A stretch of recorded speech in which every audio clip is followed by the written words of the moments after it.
Jorge Amado, um dos escritores brasileiros mais populares de todos os tempos e, aliás, durante muitos anos, o escritor brasileiro que mais vendeu livros, diga de passagem, traduzidos em vários idiomas e vários deles viraram novelas, filmes, enfim. Jorge Amado é sempre uma referência. Durante muitos anos também caiu bastante como tema de leitura de vestibular.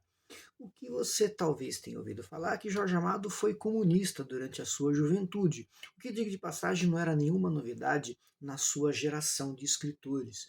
Escritores que viveram os anos 30, os anos 20, anos 30, anos 40, naquele momento da Segunda Guerra Mundial, quando muito da luta contra o nazismo foi feito por tropas soviéticas, há também uma questão de formação intelectual dessa geração toda, chamada segunda geração modernista.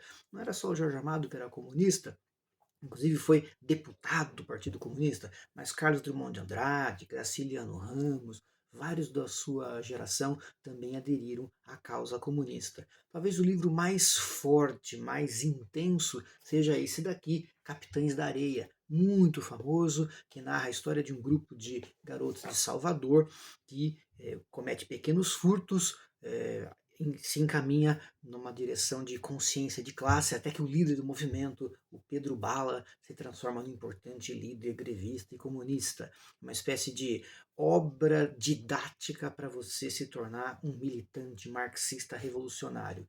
O que nem todo mundo sabe, ou talvez alguns querem esquecer, é que Jorge Amado abandonou o comunismo. O que, diga de passagem, também é comum em toda a sua geração de escritores, como Graciliano Ramos, como Carlos Drummond de Andrade, abandonaram o comunismo, principalmente a partir dos anos 50, né, quando começa a chegar aqui no Ocidente os crimes do Stalin. Stalin morreu mais ou menos nessa época, né, 54, e quando morre Stalin e começa a vir esses notícias horripilantes do que acontecia lá. E Jorge Amado tem uma segunda fase da sua trajetória intelectual e artística, do qual faz parte, por exemplo, esse livro aqui, Gabriela Cravo e Canela, muito famoso também, virou novela, virou filme. A ideia é menos uma crítica social no sentido marxista econômico e mais uma crítica de costumes. E olha que interessante, Jorge Amado permanece crítico sempre. Ele olha a sociedade de um modo crítico sempre. No início, muito enquadrado na ideologia marxista, e depois liberto dela com uma crítica de costumes, uma crítica mais baseada nas ideias de cultura.